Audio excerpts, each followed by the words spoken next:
Once again, there have been no final decisions. And so we'll walk through what our timeline is for this, our condensed timeline, and also what the legal mandates are that guide us. And then Cal from the city planning team will walk through a presentation that can hopefully give us some more insight. So thank you all once again for joining us. Reed?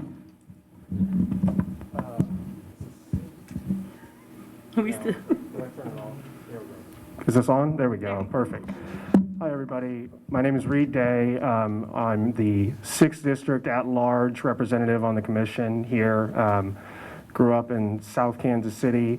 Had Steve Bean, who's in the audience here tonight, as a Boy Scout leader in my troop there in South KC as well. I'm an attorney in town and otherwise just was asked to volunteer for the commission, so I said yes, and here we are. And I just want to thank you all for coming out. I want to hear what you all have to say tonight. Hi, my name is Vicki Notice. I'm an urban and community planner here in town with a consulting firm. I'm from Kansas City. I've been here all my life and was fortunate enough to work at the city some years ago when I was director of city planning and development, which is the department that normally ends up handling this thing we do every 10 years. So we're excited that you guys could come, and we appreciate you listening to it so that we can get some feedback from you guys. Good evening, Mike Kellum, 1st District Representative, Northland resident as well. I work for McClure Engineering. It's a Northland, we have an office in North Kansas City, Northland-based Midwest region, a regional engineering firm, and have a background in city planning as well, working in public sector and private sector for cities and also for consulting firms, so very similar to Vicki here. My purpose here was to be able to serve on the commission. I'm honored to serve alongside fellow commissioners to really make sure that we're looking at the districts and adequate representation in a holistic view across Kansas City, but also looking at future growth, understanding what the needs are and how we move representation into the future as well. So that's what I'm looking forward to, and it's an honor to be here tonight, and thank you all for coming out to join us and joining us in this discussion as we work through the process. Good evening, everybody. Thank you so much for being here. My name is Martin T. Rucker II. I am a small business owner here in Kansas City, originally from the south side of St. Joseph, Missouri, but have been a proud Northlander for the last 8 years or so. And I'm really looking forward to this process in order to create an equitable city, representation-wise, population-wise, all of the things. And I'm really passionate about public service. And so when the call came for giving up my time to be on this board, I was very honored. So looking forward to hearing your comments tonight and continuing this work with my fellow commissioners. Check 1, 2. It's working. Hello, my name is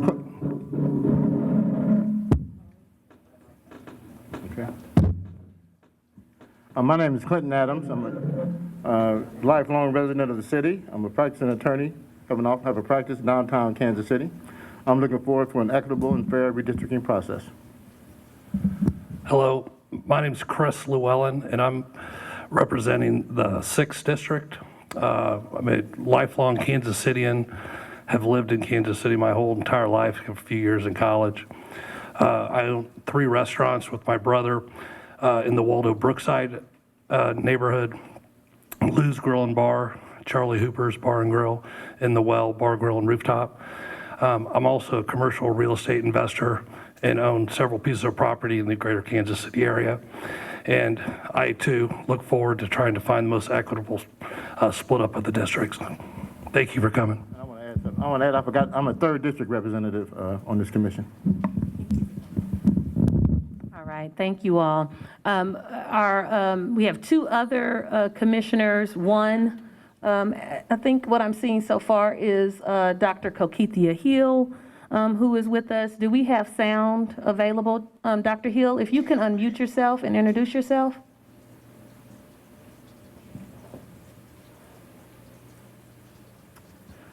I see that you've unmuted. Unfortunately, Dr. Hill, we're not able to hear you. So while we'll continue to work out sound, what I will say on Dr. Hill's behalf is that Dr. Hill is representing the 5th District. She's CEO of Black Kansas City and former 5th District City Councilwoman, and has a wealth of knowledge and is also a lifelong resident of Kansas City, Missouri. And so we're really excited to have her brain trust. In the meanwhile, Dr. Hill, if you could also feel free to chat or text anything in particular to any one of the commissioners, or you can drop it in the chat, and we'll do our best to represent your voice. Apologize for the technical difficulty, but I'm hoping we'll get that together.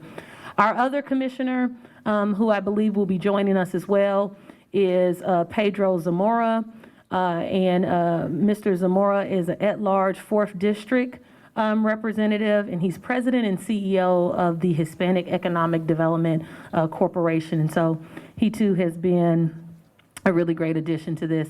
My name is Stephenie Smith, and I have the privilege of serving as chair of this commission. I am excited to be able to leverage my discipline and expertise as a social worker.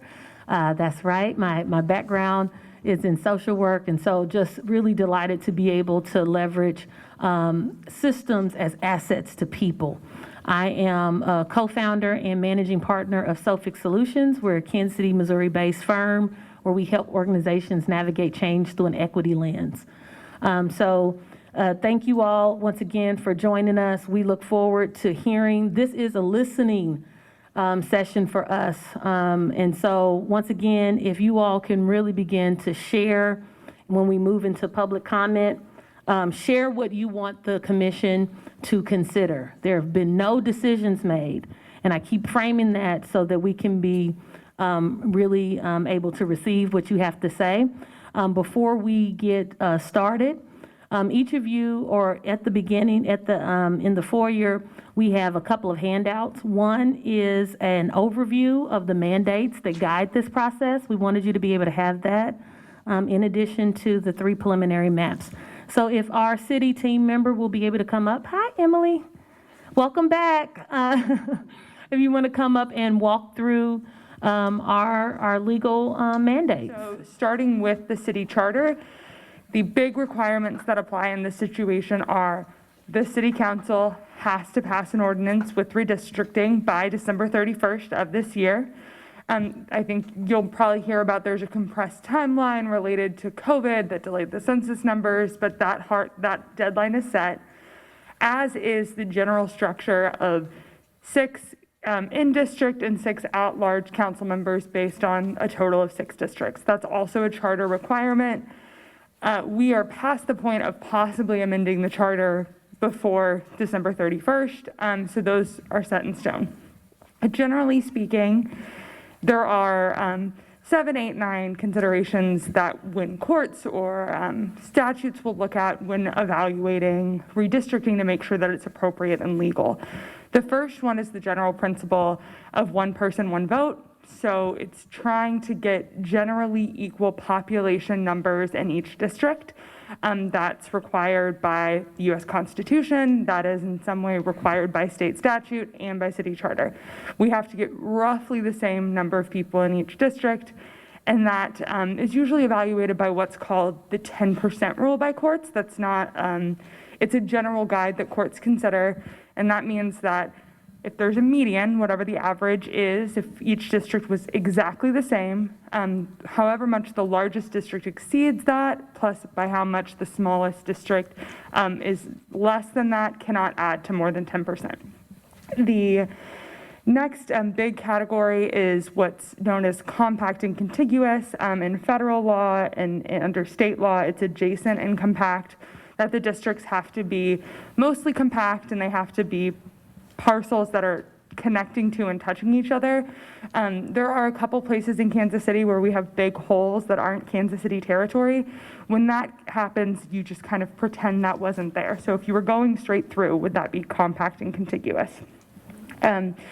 Courts have also just kind of outlined a couple parameters that they look at and generally consider to be reasonable or normal things looking at in this process. Those include retention of neighborhood boundaries that have already existed, the precinct boundaries for individual that we have within our election board, making sure we don't split precincts because that creates a lot of logistics to redo.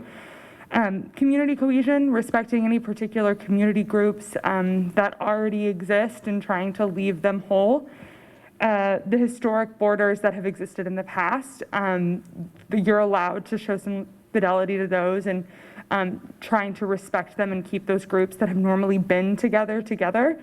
And incumbency, which is a slightly lesser consideration, but for first in Kansas City, what would be first-term incumbents, there's some presumption that those people were already selected by the voters, so putting two of them against each other in some ways disenfranchises the voters' previous choice, but that's slightly lesser than, I would say. Then there's another obviously big piece of legislation that we have to make sure that we are not violating, and that is the Voting Rights Act. So that is making sure that the way that the districts are drawn does not disenfranchise or put a specific burden on a racial or ethnic minority in the city.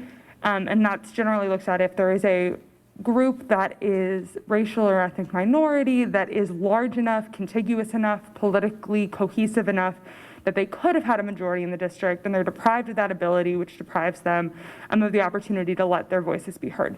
So those are the primary legal restrictions that apply to redistricting in Kansas City. Are there any questions? Yes, sir. You said something about that the cities, within the Kansas City area, you act like you just pass right through, right? I mean, if there's a same district on either side, does that include all the percentages of that town as added to the district? Or No. So any populations of other towns wouldn't be considered in the numbers. And really what I meant by that is, I think some people would say, well, it's almost impossible in some parts of Kansas City to have a completely contiguous district because there's a hole in the middle of it. And so that's not something that we're overly concerned about. That's, we can't reshape city boundaries for this process. so the percentages in that town are just their own, and that the percentages for the district don't change because whatever the whole. Yes. So we don't have to consider Grandview's numbers or North Kansas City's or anything like that. Yes, sir. In line with that question to some degree, if a community sits in the middle and is pretty much surrounded by Kansas City, and census tracts for income and that type of situation overlap, are those divided out and broken out in some manner, or are those census tract identifications of income overlap? In other words, are you taking a census tract that crosses through another community, and Kansas City is on both sides, and it could vary considerably? How does that operate? Is that a flat factor? That is, I'm understanding your question to be when, if a U.S. Census tract is in more than two communities, and we know the income average for that tract, we might not know the income average for just the portion of that tract that is in Kansas City. I do not know the answer to that question. I will look to either the commissioners or city planning to see if someone else might, but I'm not sure how the federal government does that. What we'll do is, if we can get some clarity on that question, because that's how I understood it as well. And right now, I don't have an answer for you. I want to put down this question. Is that relevant to how we redistrict based on income level? That's a consideration? I would say that is a piece of information that the commissioners might have. Right. I don't know that it's not a normal parameter, but it is a piece of information that's provided in the federal data. Lots of stuff.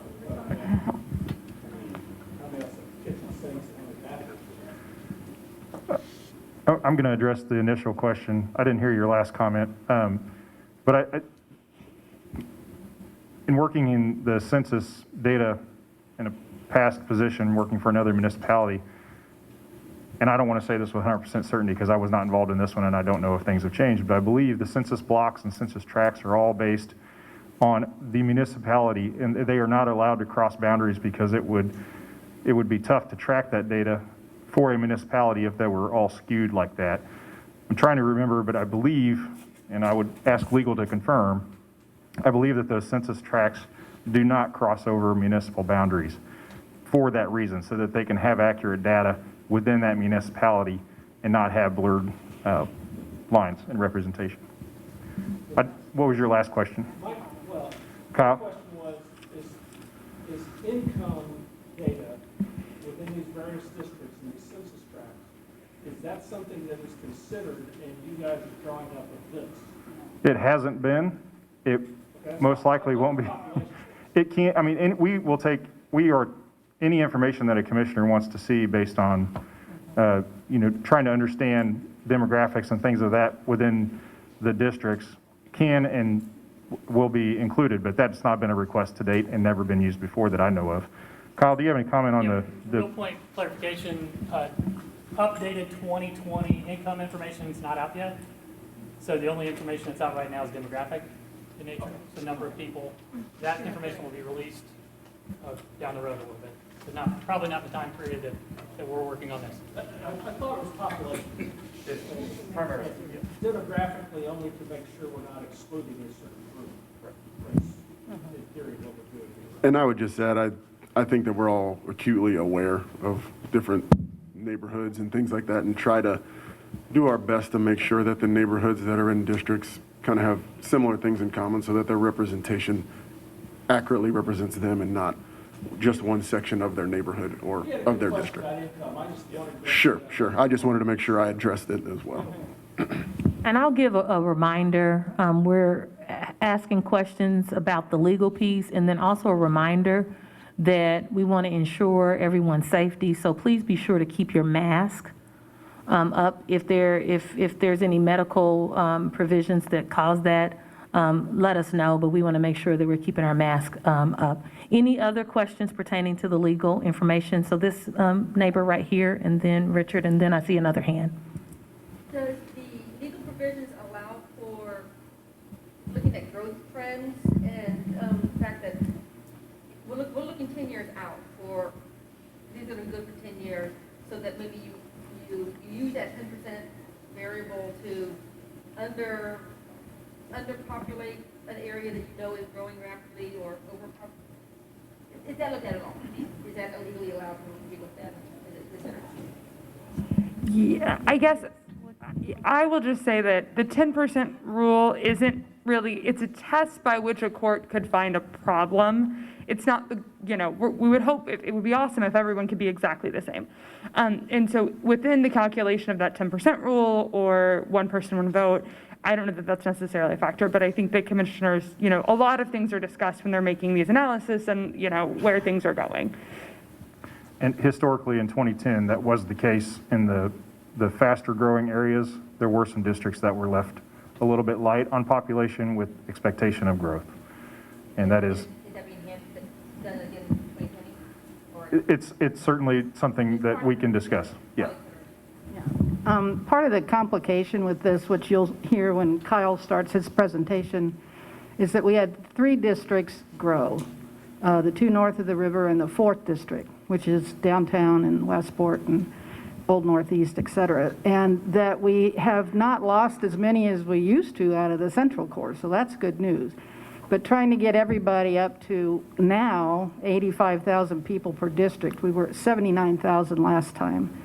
That, growth is good, but this, it complicates things so we take everything into consideration that we can and do the best we can to meet these guidelines and what makes sense for Kansas City, because we have such weird boundaries. But everything you change affects every other district, so you can't just do one and then do another one. I mean, they're all connected, so every move we make changes the map somewhat. So you'll get a picture of that when Kyle goes through it with the maps. You'll be able to see that better, but population is the basic concern. Okay, just a couple more questions because we have a hefty agenda and I want to make sure that we can adequately hear. So we heard one or 2, and then 3, and then we're going to move forward. Please. What was your name and title again? I'm sorry, ma'am. Emily Black, I'm an assistant city attorney. Okay, yes. Question I have is where do the existing and planned public transportation availabilities, I guess, come into play with redistricting? So what I'm going to do, since that is not connected to the legal piece, it's still a very relevant. That's correct. It's not part of the legal mandate. So I want to make sure that, but if that is a consideration that you have, right, as a neighbor, then we want to make sure that we capture that during comments. So what we want to do is just hear any legal questions to help you better understand and clarify. You have another question? Because we want to move on, because I don't want anybody upset that they weren't heard. So very quickly, please. They have to pass this by December 31st, they take effect then for the next election cycle. What is the impact on the existing people? I thought you touched on it. Yeah, so it does take effect once council passes it. So let's just say they did it at, the last possible, and it was January 1st, 2022. The next planned city council election would be a primary in April of 2023, a general in June of 2023. New council members would take office in August of 2023. That would be the first time that a planned council member would be, removed. But let's say, I guess theoretically we have to step down from city council and then a new district. And so those new districts would then apply going forward after 2022.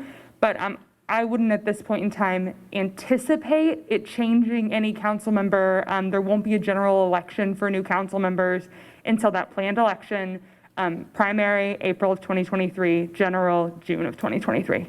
So if, for instance, they didn't live in the district anymore, that wouldn't change? Yeah, if a council person had to move to another state and then there was a new election to replace them, that would be based on the new district. No, he's saying that if the if they get- no. redistricting lines, no, that would not instantly count them out. Yes. That is correct. They would finish out their term. Thank you, Emily. We learned from our first meeting, and so that is why you all have a snapshot of that. And I want to distinguish the difference between legal clarification and your considerations that you would like for the commission to do, because those could be different things. So thank you all for that. Now we'll invite Cal to move through his presentation. As of 2020, Kansas City had 508,090 people. It's the biggest we've ever been population-wise. It's about a 10% gain, so you can tell we're going up. This is one of the few times where none of our districts actually lost population. They just may not have grown at the same rate as others as we went forward. So it's actually a pretty optimistic time for Kansas City. I'm just going to hold on this map for a second. And what this map shows is basically where new population or Kansas City is repopulated over time. So each dot that shows up there is 50 people. So you can kind of tell how it's bouncing to and from. Also up in the upper right corner, you can see the population at the time. So from 1940 to where we are right now, you can see how Kansas City has generally maintained the same population, up and down a little bit, but you can tell how we've dispersed out in different locations. The reason we show you this is we're going to show you some of the historic boundaries as well, and you can tell they were compact and they kind of expanded as well. So this is just hopefully something that helps you guys get a little better context of why we made some of the decisions as a community that we did. This map is from 1966. These were the council districts then. I'm going to talk on this map a little bit, and then we'll shuttle through some of them relatively quick. 1966, we still had the same 6 districts, and they're going to keep the same color as we go through. The areas that show up in white on the map actually weren't Kansas City at the time, so we're just trying to respect what the boundaries were. On the left side here, this was the population at the time this was done, and this 79,000 number, that's that average size, again, that we talked about that you want to get close to. So in 1966, we were 475,000 people. In order to create parity between the districts, about 79,000 people. The other little bullets on the bottom just kind of tell you some things that were going on at the time. So the next one that we did was in 1968, and I'll shuttle through these and we'll shuttle back up just so you can see the changes. Population generally about the same. 1970, 507,000. You can see how some of the population moved up and down. 85,000 people per district. It's real similar to what we need now. 1972, about the same size. 1977, 1980, 1990. This is one of the first times where we had two districts north of the Missouri River. So I should have mentioned that too. If you're not terribly familiar with Kansas City, we're in 4 counties. So we're in Clay County, which is right now primarily the first district. We're in Platte County, which is primarily second. Jackson County is the majority of Kansas City south of the river, and then there's a little tail down here that's in Cass. 1991, 2001, 2010, and then the most recent one that we did. So I'm going to shuttle back through those real quick, and I won't talk, you can just watch. I'm going to go back reverse order.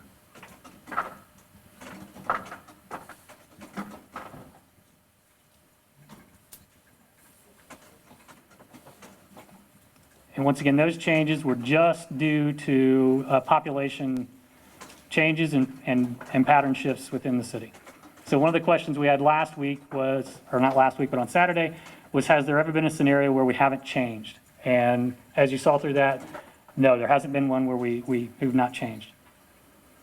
As we mentioned, this is the map right now that shows basically how the 2020 population fits into our current council districts.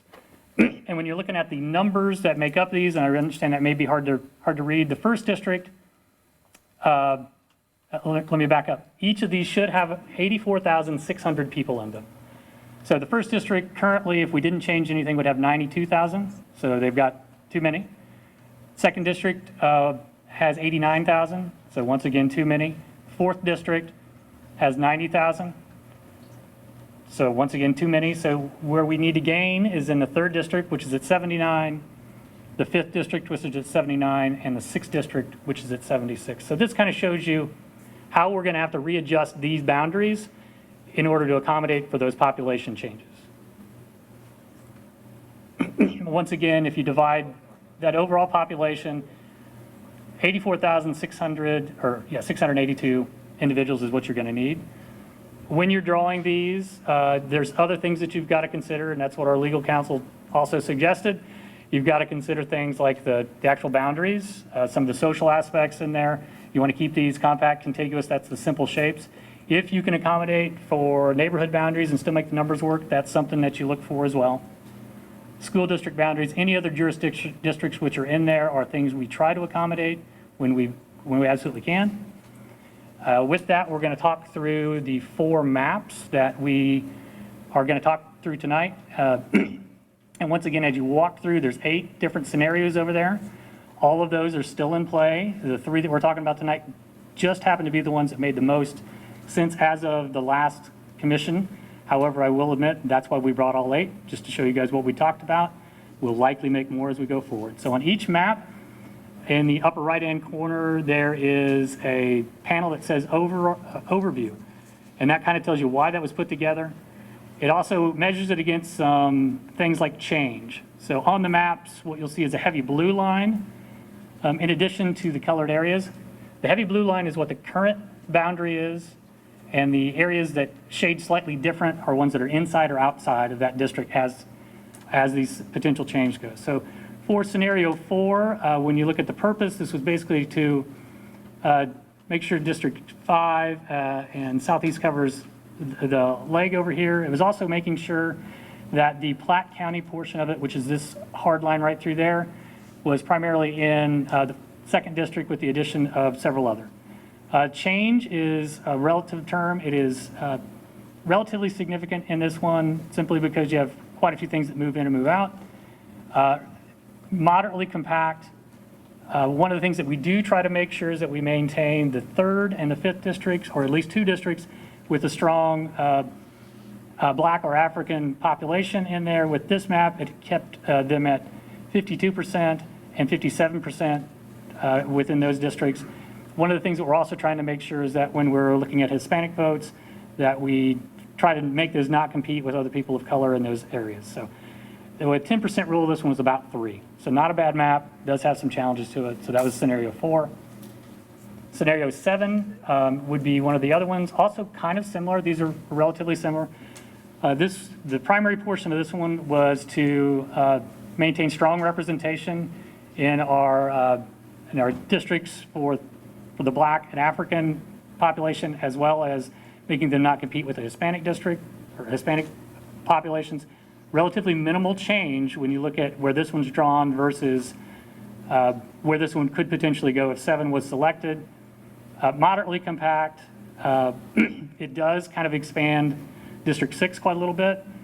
3%, once again, when you look at the percent it closest to the 10% rule. The last one that we are going to talk about was Scenario 8. It's relatively close to Scenario 7 as well. Once again, this one anchors a very strong representation for our people of color. The change is relatively minimal as we go forward. Also compact, but once again, 6th district is expanded. And the reason 6 had to do that was because it needs to gain some population, so it was going to need to grow. And it's about 5% on our 10% rule. With that, I will answer any questions, and I will recognize that our mayor came in as well.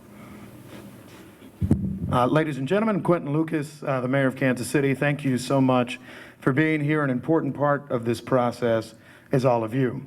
So we want to make sure that we get your honest, robust participation. Another thing that I think is very important for us is that we make sure we get to every part of the city. I appreciate Stephenie for making sure that we have this chance here today. I know that we will have a function in South Kansas City coming up on Wednesday as well. So I just want to say thank you. I'm looking at the maps too, and this is an important collaborative process. Importantly, one that will be done by the end of the year. So we're on a rough timetable, but I know these brilliant people can get it accomplished, and more than anything, I know with your support we can take care of it too. Thank you so very much. Thank you for that reminder about this timeline. That timeline is an important reminder. What typically previous commissions may have had about 9 months to deliberate, the pandemic, as it has caused many shifts, the redistricting process is no different. And so there was a delay. The census taking was extended and therefore a delay in processing. And so the city just received the information, and September 8th was the first meeting or assembly of this commission. And so once again, what originally was about 9-month process is about 9 weeks. And that timeline cannot change, that we must give these recommendations and report back to the council for them to consider and vote on by the end of this calendar year. So just know that's one of those other parameters that is guiding this process as well. So thank you so much. And welcome, Mayor Lucas. We welcome your thoughts and input as a citizen as well. Now we're excited. So once again, our process for listening is they have these cards out front, and you can then put your name on it, and we'll be calling from these cards. You'll have about 3 minutes or so. We want to listen, and so if there's some opportunity for flexibility as we look at the time, we also want to make sure that there's time at the end for any responses or what we call closing thoughts from the commissioners. It's going to be our task to listen to what you all are sharing with us. We will work to limit our responses to your comments unless you have clarifying, unless there's a clarifying question that the commissioner, any of the commissioners may have. And then at the end, each commissioner will be able to give any closing thoughts as we round out. So we want to make sure that we leave in that time. I want to acknowledge again that Commissioner Kokithia Hill is joining us via Zoom, and so we'll be looking at the chat to see if she has any thoughts that she'd like to be known as we move through this process. So first up, Madison Hayes. Madison Hayes, welcome, neighbor. What considerations, what things would you like the commission to consider? Push the button down till it turns green. Is that good? Oh yeah, that's good. So normally if I were to get up and address like council or something like that, I would I'd try to tell a personal story to really connect on a human level, but that's pretty difficult when it comes to talking about maps because they're pretty sterile and inhuman by nature. So as a result, I don't have a ton prepared. But I would like to challenge the premise of some of these maps. I think it's really telling that the only contextual maps that are presented or considered are racial and ethnicity maps, which I think is very important and obviously constitutional. But I think we need more than just that to draw a fuller context of our city. And what I care about most is that you consider things like economic status and rental versus home ownership. Because, sorry, I'm a little nervous. As a person who lives in the Northland, my interests are probably more related to my class than they are to my race. And that doesn't seem to be reflected in any of these maps. My poor and working class neighborhood, which I care about very deeply, is now going to be lumped into some of the wealthiest parts of our city. And I feel like that, to an extent, erases any camaraderie or really hope for change in the city. So like I said, I don't really have much prepared, but I really implore you to consider that as an option. I know you said it hasn't been, and that's heartbreaking to me. So, thank you. Thank you, Madison. Any clarification or any questions from the commission? All right. Emerson Hayes? Welcome. You gotta push that button again so it turns green. Hi. Okay. Yeah, so looking at these three maps that are mostly being considered here, the 4, 7, and 8, all of them seem to push the 4th district boundary that used to follow I-29 over to roughly Shoto. And that puts my neighborhood of Shamir into that district.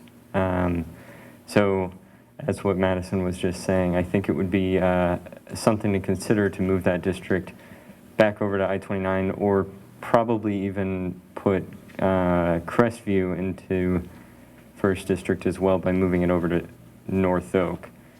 So that's basically the feedback I've got.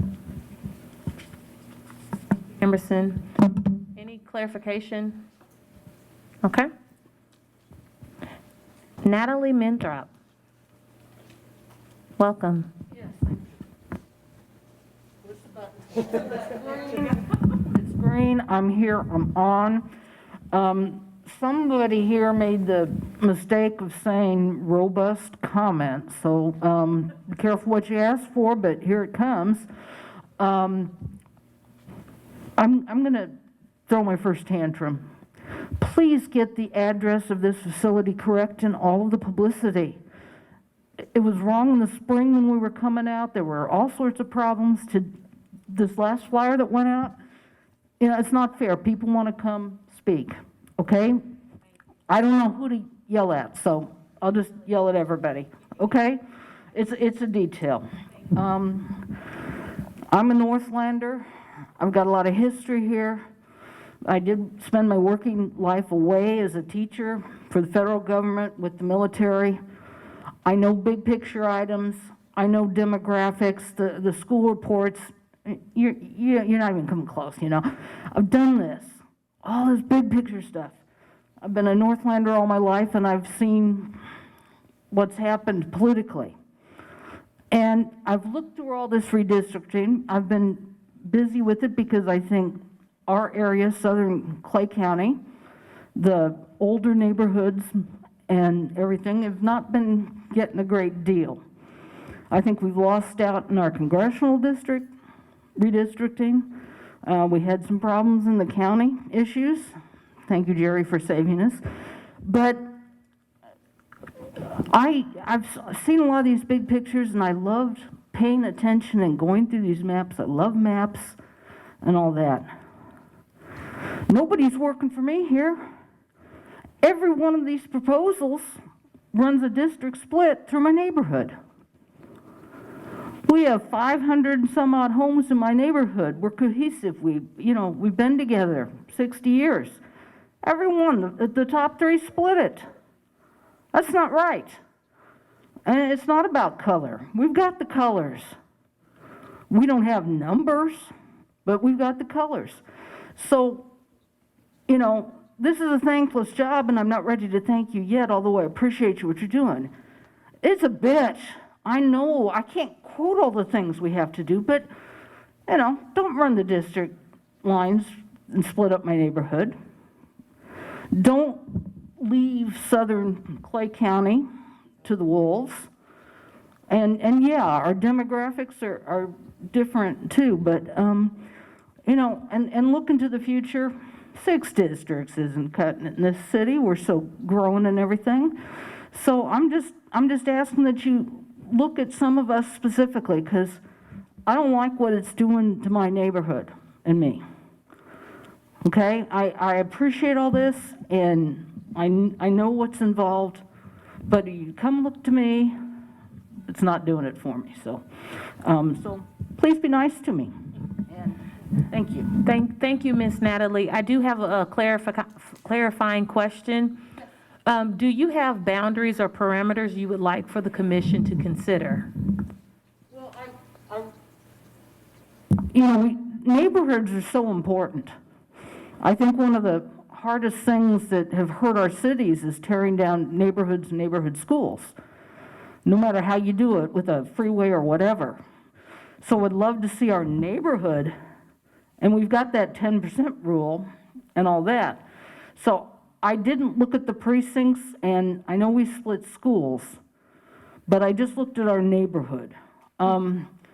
That's a big thing for me personally, for our people. I think it holds people together. I hear you. I just wanted to know if you I'd had say any neighborhood boundaries. would be more important than precincts. Okay, thank you so much.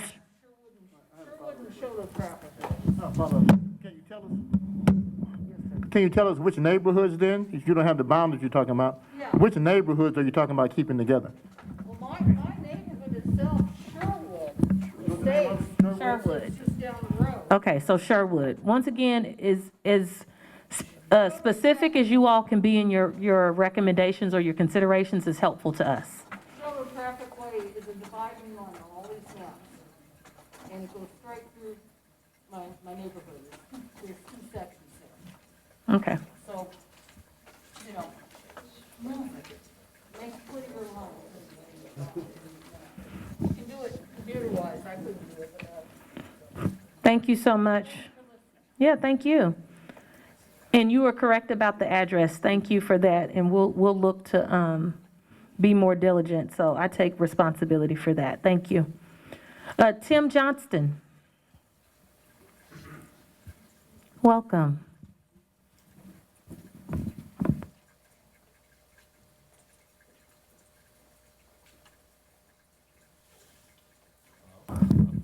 There we are.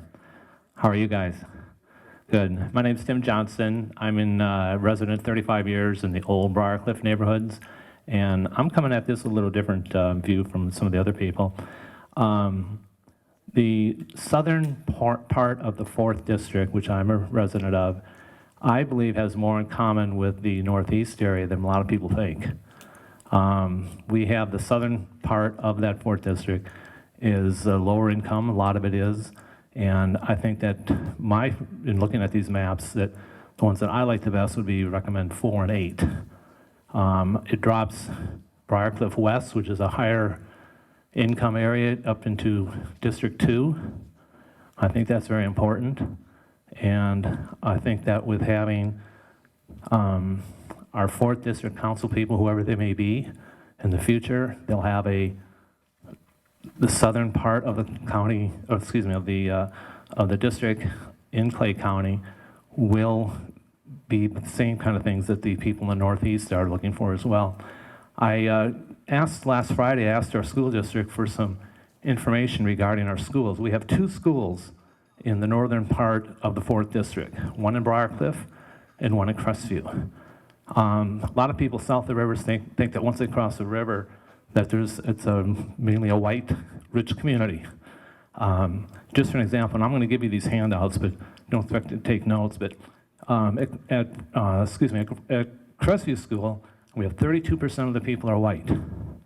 27% of the people are African American, 10% Asian, 19% Hispanic and Latino. We have a tremendous amount of diversity up here in the Northland. Dr. Clemens back here said it's 55 white, 45% non-white. Excuse me. So I think that those are the things we want to take into consideration, make sure that we're getting the economic part of these districts well. I understand people saying they want their neighborhood here and this neighborhood there. It's going to be very difficult to do, so I think we have to look at it as a whole, and these are the things that make most sense to me. So with that, I'll give you these handouts. Thank you so much, Mr. Johnston, for providing some concrete resources. We'll be sure to disseminate these to the commissioners. Any questions? I have a question, but you might. I'd like to get your perspective, sir, on, and I don't remember which scenario. It's like you said you like 4 and 8. And I don't remember without looking at the maps again. What do you think about the concept of having more than one district straddle the river? There was a proposal that, and we were considering thinking about having one district all north of the river, and then 2 other districts straddling the river to kind of remove the river as a barrier between a bar or maybe a border, but also kind of move it as a barrier between the communities. And it's kind of consistent with, I think maybe when you're talking about the diversity in parts of that district. Well, ideally, I'd like to have 3 districts north of the river is what I'd like to have, and 3 districts south of the river. I think just about everyone in this room would like that. I understand, though, the population doesn't give us that right now. So what I would not, and I'm from Minneapolis originally. I never bought into this whole north-south thing. I just don't understand that part. I've been here 35 years. The part that I don't want to see those, I don't want to see part of 1 come down, 4 coming up. I think we have just 1 district. I think 4 is the most challenging district you have, personally, as far as trying to get everybody in there. So I think by having just 1 district moving up north, I think you're going to keep more people happy that way than if you start messing with the people in District 1 or that kind of thing. So, and as far as District 2 goes, I mean, people in Rockcliffe West, they all thought, I don't think none of them knew they even moved out of District 4 or District 2 10 years ago. So I don't think they're going to be upset if they all of a sudden find themselves back in 2. But so long answer to your question, I think that just keeping 1 district at this point coming north of the river, I think, is probably our best choice, although if you can somehow get 3 of us up there, I'd be happy with that, all right? Right. Thank you for that, and thank you for the additional question.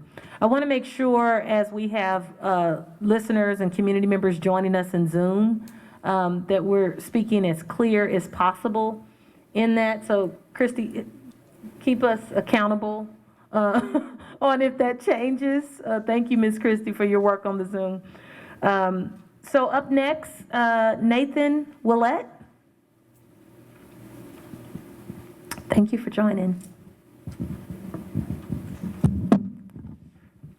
First of all, thank you very much, all the effort that you all have put into it and are going to put into this process. I wanted to talk about what has happened in our city, our growth, and I know you guys have mentioned it a couple times throughout several of your other meetings. And a lot of that growth has occurred within 3 districts. 93% of our growth this past time around occurred in the 1st, 2nd, and the 4th district. And there's no indication that that's going to stop. And last time around, the commission took that into consideration, putting the 1st and the 2nd district, a few thousand people short. Because what happened was you had 18,000 people come into the 1st district, average around roughly 2,000 people a year, okay?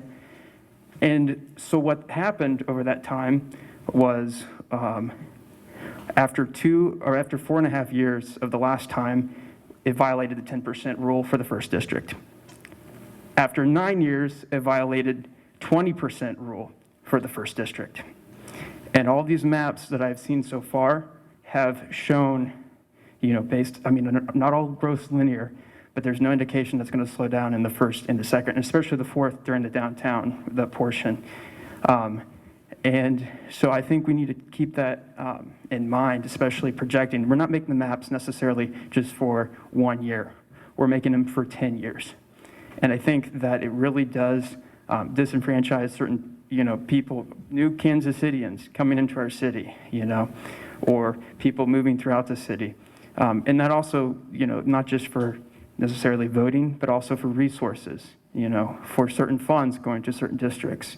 20% difference is quite a bit. And I know that you're doing it based off the census, but could we look into data for projected growth and other economic development, especially when there's no indication that that's going to stop? So, and the other thing too is, I have a question, are we considering, I know we're considering school district boundaries, right? But also, are we considering, the schools within those district boundaries? There's distinct communities. We have some large school districts within within Kansas City. You have North Kansas City School District, which I'm not here representing to talk about them, but, there's different high schools. Do we want to cut out those, cut the districts based on high school boundaries potentially? Because that's more, talk about neighborhoods and communities. I think we need to look at that as well. So, thank you.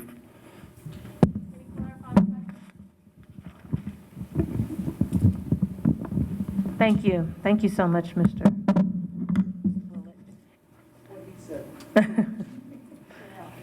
All right. Richard Daltrey.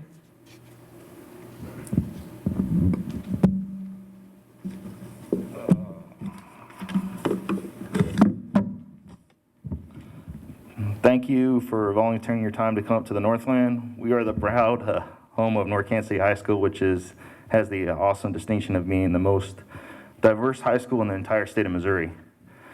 I would hope the surrounding city council districts to be as diverse as the student population of the high school that I attended and my kids attend.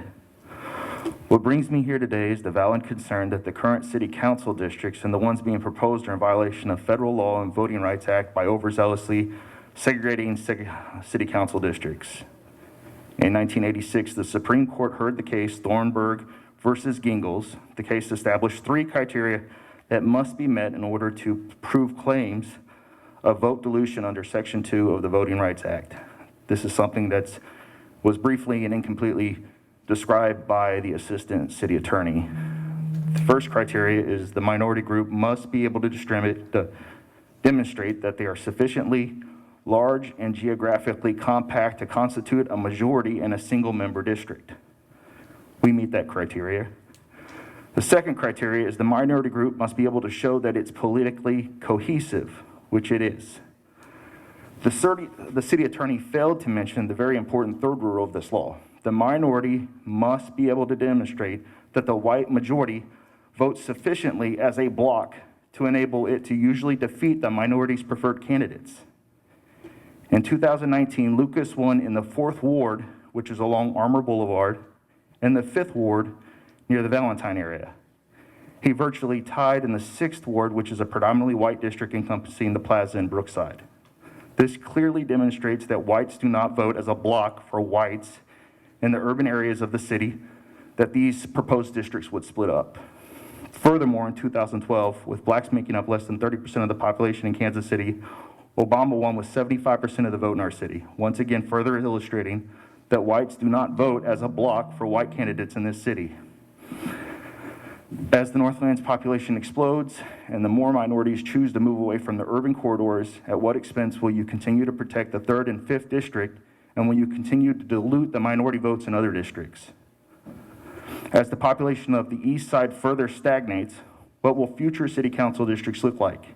In 10 years, will the 6th district go from Cass County to the River Market, with Truce continuing to be the eastern boundary?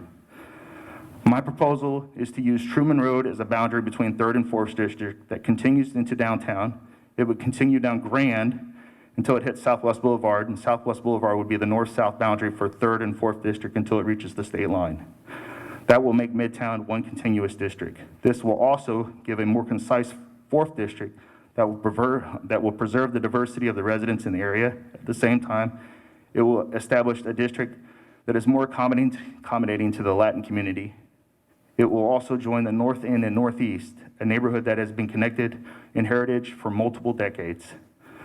Will we stop this nonsense of racially segregating our city and begin to keep neighborhoods intact? Will we stop racially polarizing and gerrymandering our city? Will we show that we do not have to use truce as a racially redline our districts anymore? And finally, will you allow the citizens to continue to elect quality minority candidates without breaking federal election laws? Thanks for taking the time to hear my voice. Thank you, Richard. Questions? All right, thank you. Next up, Janae Manley.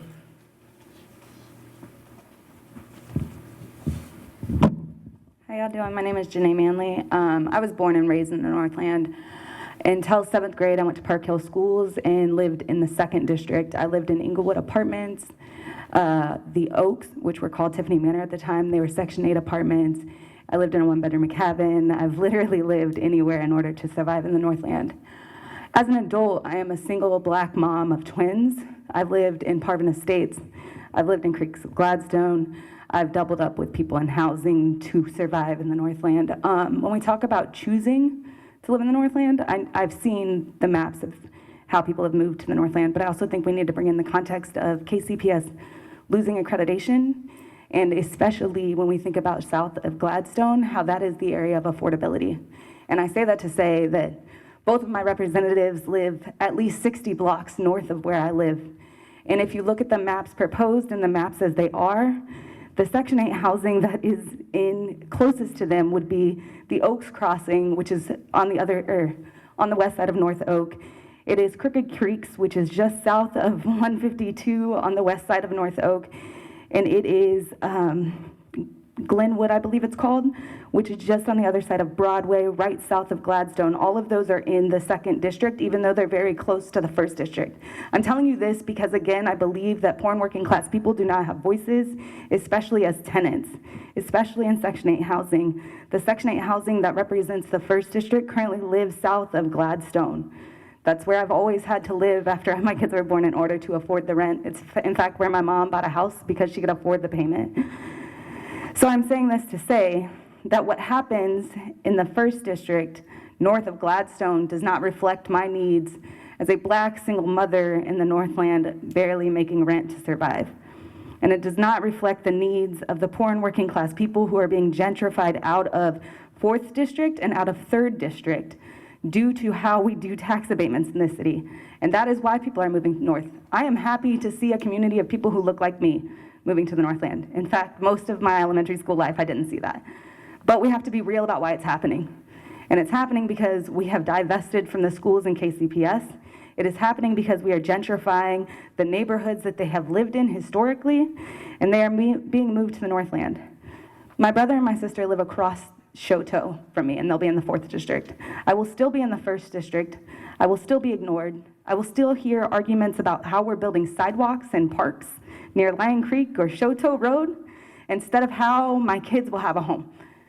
So I just wanted to name that I think that race and class are very important in this conversation, and how do we make sure that poor and working class people, poor and working class Black people, poor and working class Hispanic people are actually represented as they are in the Northland. The Northland is growing in diversity, but it is growing in diversity just south of Gladstone, and it is because that is the only place we have access to safe, affordable, and accessible housing, and I want to see that change. Thank you, Janae. Any clarifying? So what district are you in currently? I'm currently in the 1st. First, in what district do you think you would be better suited for? Honestly, I have not figured that out because we haven't had a conversation about class. Therefore, I can tell you racially where I think I could be seen, but I don't think that that represents the people that are also poor and working class who I am in solidarity with. So I think we need to have a conversation about class before I could really say that. Thank you.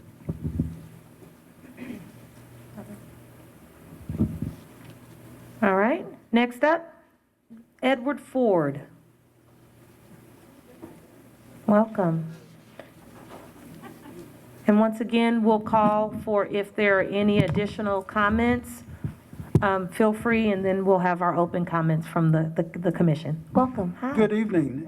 Thank you for doing this. I was on the council when we redistricted in 2001 and 2011, so I know it's a difficult process. We have, at this point in time, 16,000 more people living in Excuse me, Mr. Ford, I'm sorry. Let's switch mics because I was told that it's hard to hear. Let's see if this helps. Thank you, sir. Currently, we have 16,000 more people living in District 1 than we have in District 6. 13,000 more people living in the 2nd district than 6th district. This is even after 10 years ago, we left the 1st and 2nd district 4,000 people light. So I would encourage this commission to kind of push that 10% rule to the limit and leave the 1st and 2nd district as light as possible, anticipating future growth.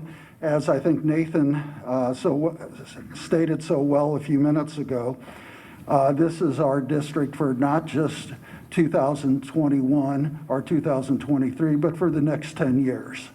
And therefore, we need to take into account the historic growth that has happened in the Northland over the last 3 decades and continues. That's the only point I want to make. I appreciate looking at the maps. I have lived in the 1st district. I have lived in the 2nd district without moving. So depending on the map, I may be in 1 or 2. It always seems that North Oak or Maple Woods Parkway seems to be the dividing line between 1 and 2, which is fine on that. So thank you. Thank you. And thank you to all of our viewers that are joining us on Zoom. Continue to give us this feedback about sound. But I also want to make sure that if you all have any questions or considerations, that we are adding that. So thank you so much to our neighbors that are joining us on Zoom. All right, next up, we'll have Mr. Martin Swetchwitz. Get me right. Come on, my name is Stephenie, so I like to get names right. So help me with your name. Pronounced Shutzpels. Shutzpels. Thank you. 2 syllables. Thank you, Mr. Shutzpel. You're on. I'm on? Well, you Now were. I'm There you go, you're on. Just call me Marty. Everybody does. They can't handle that name, I guess. Yep, if you can pull that mic up so our friends can hear. How about this? Push it, if you hold it down, it should turn green. You just push it, you don't have to hold it down. There you go, thank you. All right. The main reason I'm up here, I didn't dig into the details too much, but looking at these maps, just briefly, primarily I was looking at the breakdown, especially what you've been doing to District 1 and shoving it into 4, because my neighborhood, Sherwood Estates, is right at, well, you're splitting it in half. I don't know, a lot of people maybe don't realize it, but Shoto Traffic Way goes right through the middle of us. And you're putting half our neighborhood in District 4, half is going to stay in 1 with any of these, as far as I can tell. I didn't bring my reading glasses. But Sherwood Estates has been around since 1956. We're a very well-established neighborhood. The Homes Association is strong, and we have Lakewood Elementary there, and there are kids from both sides of Shoto go to it. And that is a concern for me, splitting up a neighborhood like that. And it could be, I don't know why you couldn't draw the lines closer to Antioch Traffic Way, north-south. Not Antioch Traffic Way, Antioch, the one out here, that side. Mm-hmm. And I'm just afraid to see what might happen if you split our whole neighborhood up, because you have several others as well. There's Antioch Acres is south of us. There's going north of us, and not north, but northeast. Bilmar Acres, a little lost area there, but they've got some big homes, big lots. I just wish you'd take this back and take a look at it and give yourself another shot at keeping our neighborhood together. It might not look together on some of your data, but if you look at the everything along both North Gladstone and North College, which are both on this side of Shoulder Traffic Way, are in Sherwood Estates. Then there's the Bilmar Acres, which is further west than that yet. Between Antioch Road and Shoulder Traffic Way should all stay together and stay with District 1, in my opinion. And probably the same thing said for Antioch Acres, which is the neighborhood south of us. All right, thank you. Any questions? Okay.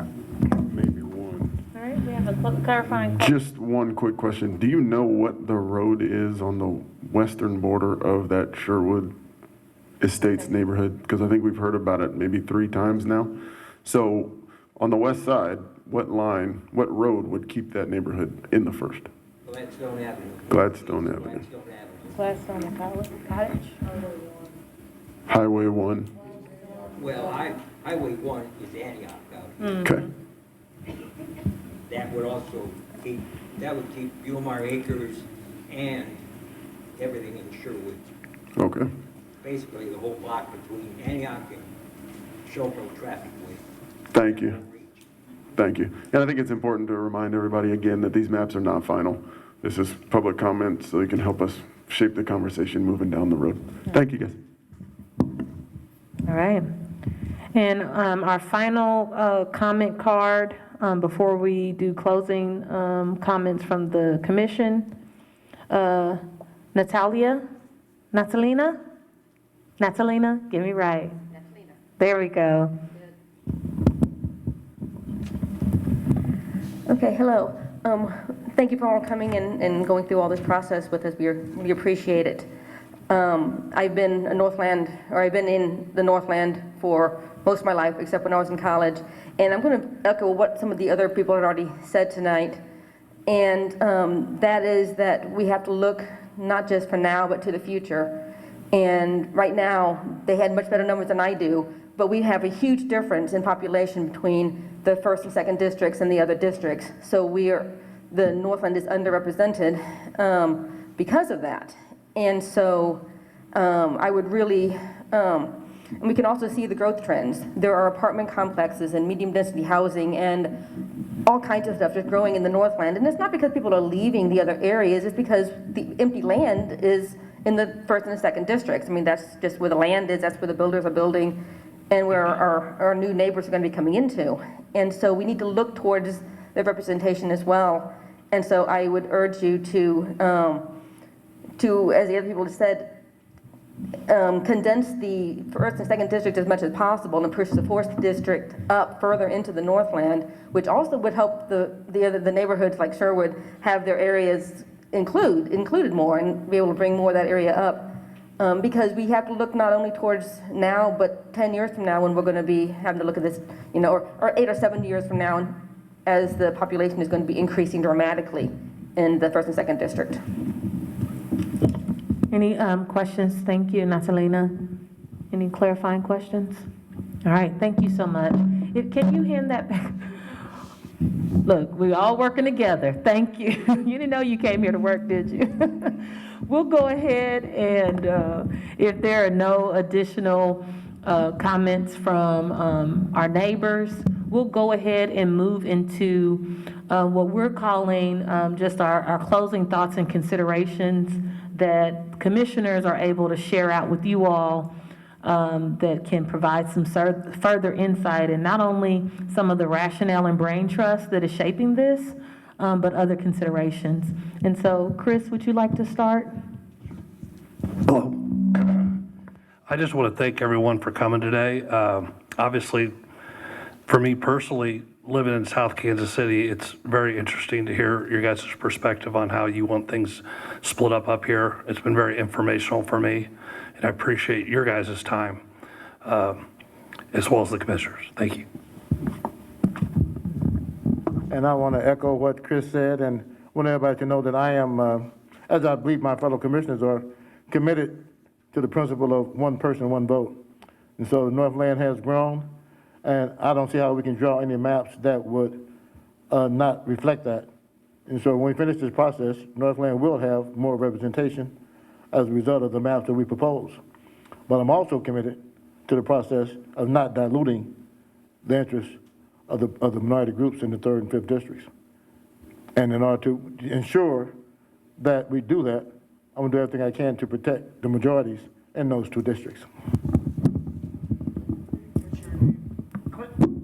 Quentin Adams.